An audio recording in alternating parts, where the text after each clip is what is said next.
The dust swirled around Martha's bare feet as she stood on the wooden porch, clutching the faded fabric of her only dress.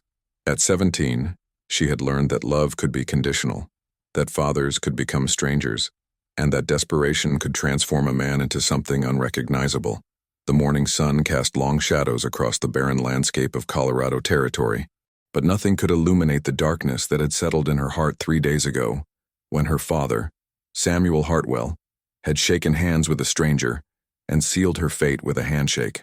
Before we continue with Martha's story, I'd love for you to subscribe to our channel and let us know in the comments what city you're watching from.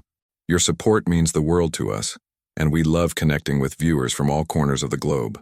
Samuel had been a good man once, or so Martha remembered. He had taught her to read using his worn Bible, shown her how to tend the small vegetable garden behind their cabin, and promised her that someday she would marry for love, not necessity. But the drought of 1885 had lasted 3 brutal years, and with it came the slow death of dreams. Their crops withered, their livestock died, and the debts mounted like storm clouds on the horizon. When Jacob Morrison came calling with his ledger and his cold smile, Samuel's shoulders had sagged under the weight of numbers that seemed to grow larger each month. $47.32, Morrison had said, his voice cutting through the evening air like a blade. Plus interest, of course. That brings your total to $63, Samuel. You know I can't wait much longer. Martha had pressed herself against the cabin wall, listening through the thin wood as her father's voice cracked with desperation. I need more time, Jacob. The rains will come and I'll have a harvest to sell. The rains didn't come last year or the year before that, Morrison replied, his tone devoid of sympathy. But I'll tell you what, Samuel. I know a man who's looking for a wife. Lost his own to childbirth not 6 months ago. He's got a baby to care for and a ranch that needs a woman's touch. He'd pay good money for the right girl. The silence that followed was deafening. Martha's heart hammered against her ribs as she realized what Morrison was suggesting. When her father finally spoke, his voice was barely a whisper. She's my daughter, Jacob. My only child. And she's 17, Samuel. Old enough to be married. Old enough to start her own life.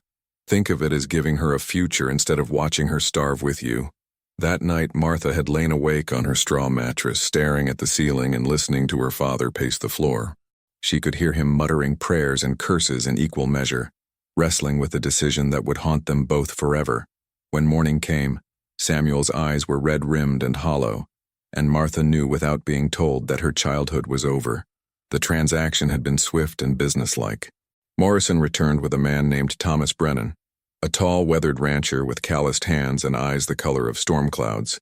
He was perhaps 35, with premature gray threading through his dark hair and lines etched deep around his eyes from years of squinting into the sun. He carried a baby in his arms, a tiny boy with wisps of blonde hair and his father's serious expression. "This is Martha," Samuel had said, unable to meet his daughter's eyes. "She's a good girl, knows how to cook, clean, tend a garden. She'll make you a fine wife." Thomas had studied Martha with an intensity that made her skin crawl, but there was no cruelty in his gaze, only a bone-deep weariness that seemed to match her own. "I'm not looking for a wife," he said quietly.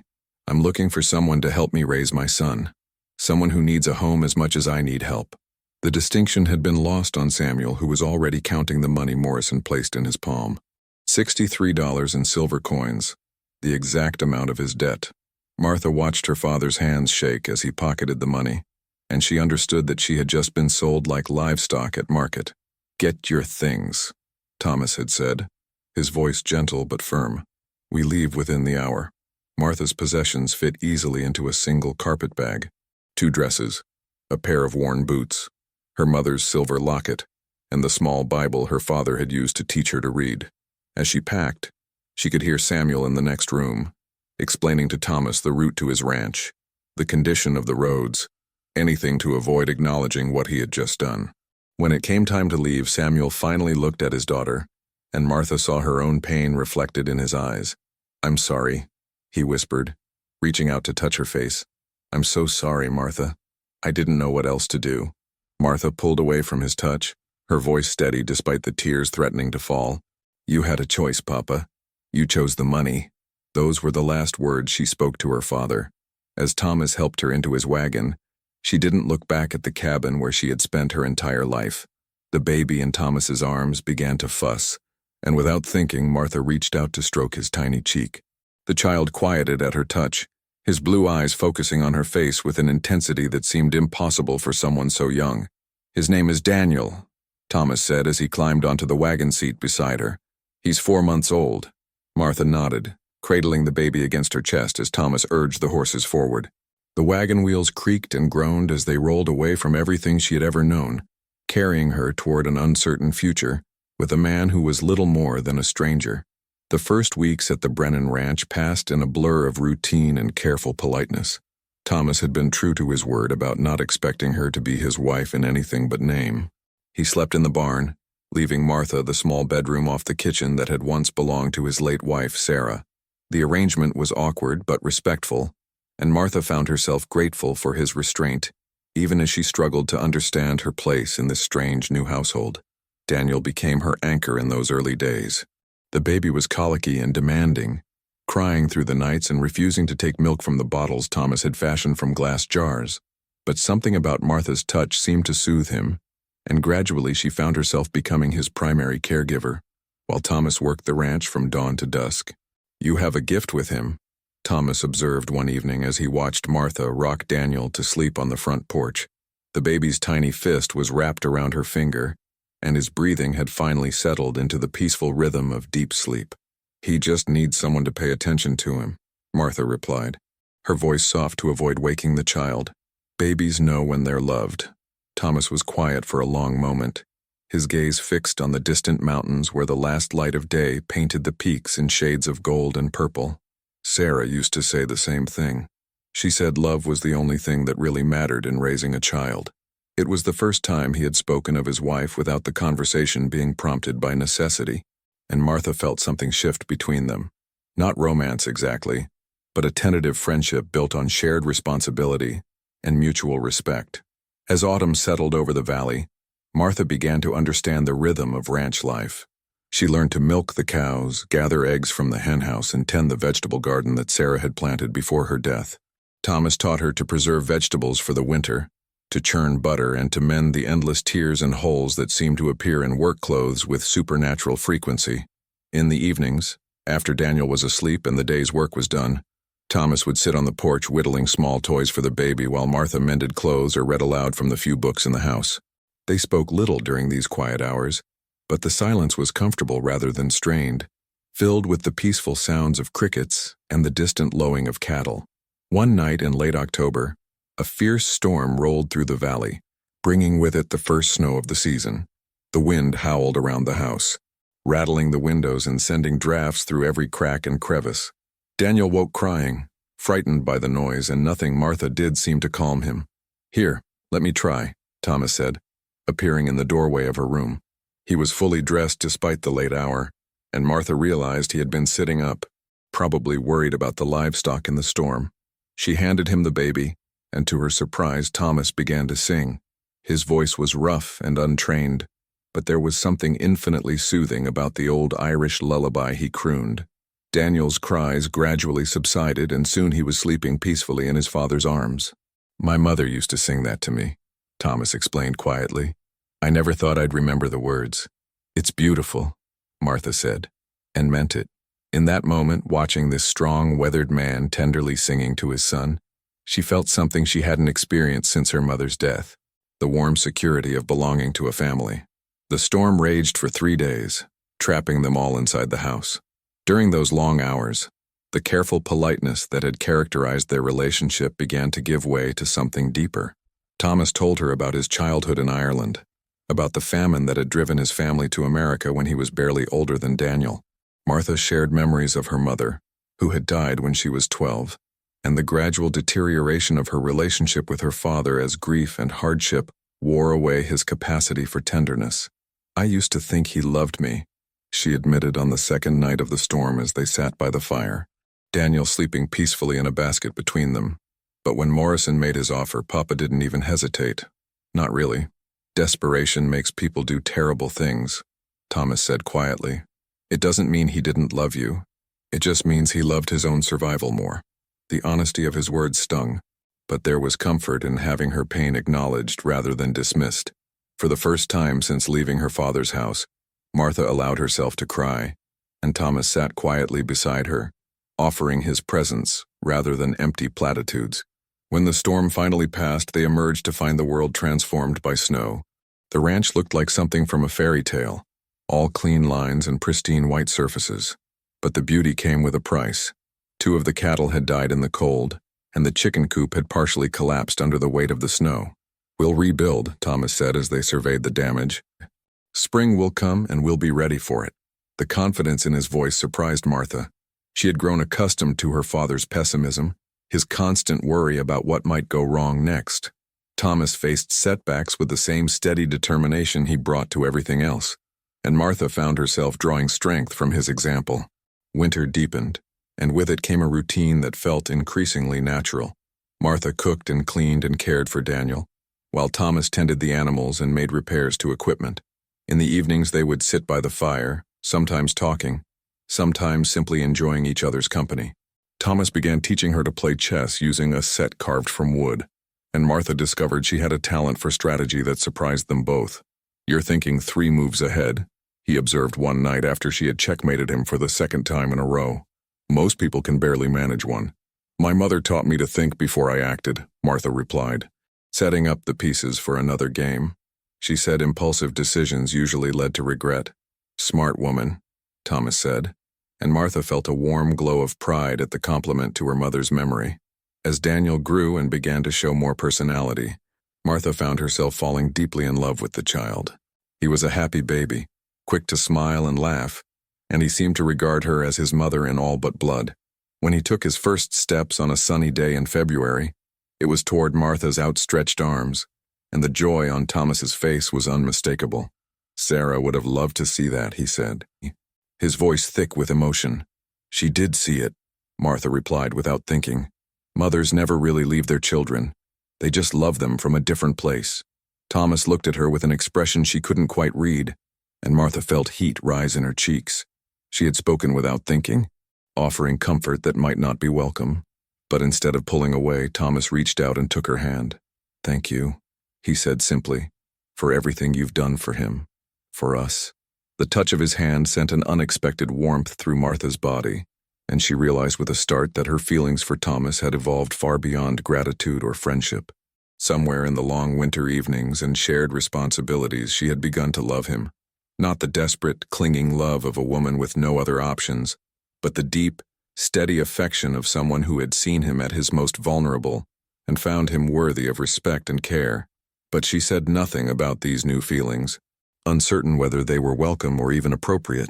Thomas had married her out of necessity, not choice, and she would not burden him with emotions he might not be able to return.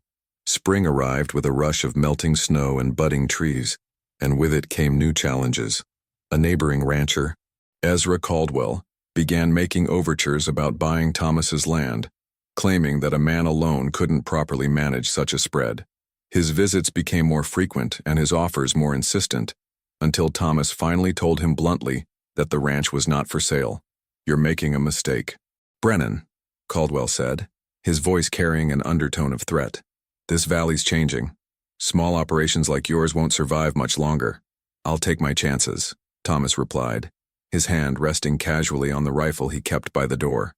After Caldwell left, Thomas was quiet and thoughtful, and Martha could see the worry lines deepening around his eyes.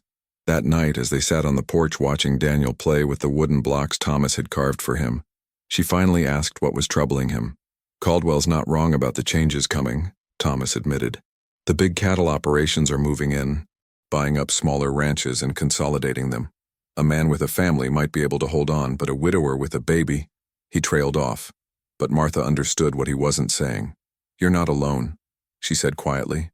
"You have me. You have Daniel. We're a family, even if we didn't start out that way."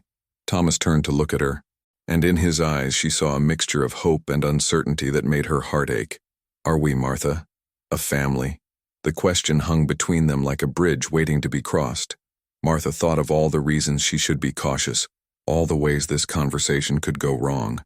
But then she looked at Daniel, happily babbling as he stacked his blocks, and at Thomas, this good man who had given her a home when she had nowhere else to go, and she knew there was only one honest answer. Yes, she said simply. We are.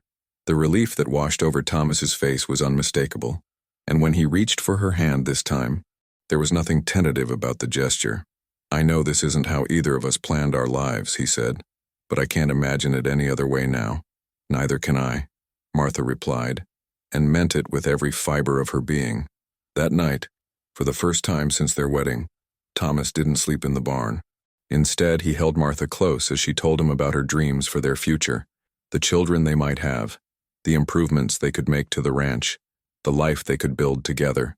And as dawn broke over the valley, painting the sky in shades of rose and gold, Martha realized that sometimes the most beautiful destinations were the ones you never planned to reach. The summer of 1886 brought both challenges and joys to the Brennan Ranch. Daniel took his first real steps and spoke his first word, which was "Mama," directed at Martha, much to her delight and Thomas's amusement. The garden flourished under Martha's care, producing more vegetables than they could eat, which she preserved for the coming winter with the skill of someone born to ranch life. But Ezra Caldwell's predictions about the changing valley proved accurate. 2 more small ranchers sold their land to the big cattle companies, and rumors circulated about water rights being bought up by outside interests. Thomas worked longer hours, pushing himself and his small herd harder to prove that his operation could remain viable. One evening in late July, as they sat on the porch watching the sunset paint the mountains purple, Martha broached a subject that had been on her mind for weeks. "Thomas," she said carefully, "what would you think about expanding the ranch? Not the cattle operation, but maybe adding some sheep or starting a small dairy."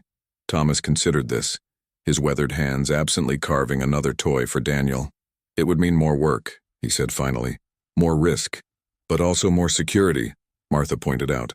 "If we're not dependent on just cattle, we'd be better protected against market changes. And I could handle the dairy operation myself." The pride in Thomas's eyes as he looked at her was unmistakable. "You've been thinking about this for a while, haven't you?" "I've been thinking about our future," Martha replied. "About Daniel's future. I want him to inherit something worth having." That night they made plans that stretched far beyond the next season.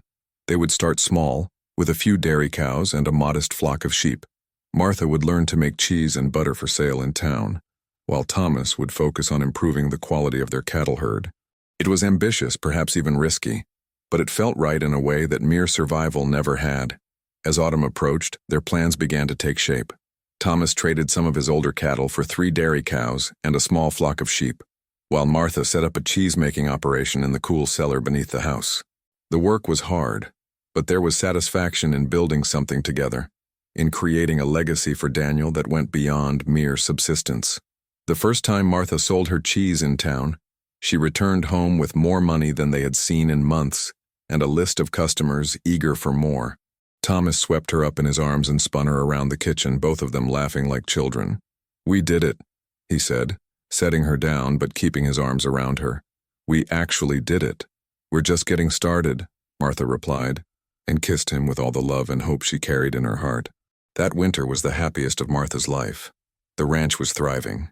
Daniel was growing into a bright, curious toddler, and her marriage to Thomas had evolved into something deeper and more meaningful than either of them had dared to hope. They were no longer 2 broken people seeking shelter from their respective storms, but partners building a life together with intention and love. On Christmas morning, as they watched Daniel play with his new toys by the fire, Thomas handed Martha a small wrapped package. Inside was a delicate gold ring set with a tiny diamond. Nothing fancy, but clearly chosen with care. "I know we're already married," he said, suddenly shy, "but I wanted to give you something that was chosen freely, not bought as part of a transaction." Martha's eyes filled with tears as she slipped the ring onto her finger beside the simple gold band from their wedding. "It's perfect," she whispered. "Everything about this life is perfect." And as the snow fell softly outside their warm, happy home, Martha reflected on the strange journey that had brought her here. She had been sold like a piece of property, traded to settle a debt she had no part in creating. But in losing everything she thought she wanted, she had found everything she actually needed: a home, a family, and a love that had grown from the most unlikely soil. The man who had bought her had given her something far more valuable than the freedom she had lost. He had given her a chance to become the woman she was meant to be, and in return, she had helped him become the man he was meant to be. Together, They had created something beautiful from the ashes of their separate tragedies, proving that sometimes the most profound transformations come not from getting what we want, but from learning to want what we have. As Daniel fell asleep in her arms and Thomas stoked the fire for the night, Martha whispered a prayer of gratitude for the unexpected blessings that had emerged from her darkest hour. She had learned that love could not be bought or sold, but it could be cultivated, nurtured, and grown into something stronger than either person could have achieved alone. In the heart of the American West, where survival often meant compromise and dreams were frequently deferred, Martha Brennan had discovered that sometimes the most beautiful stories begin with the most painful chapters. And as she drifted off to sleep in the arms of the man who had saved her by allowing her to save him, she knew that their story was just beginning.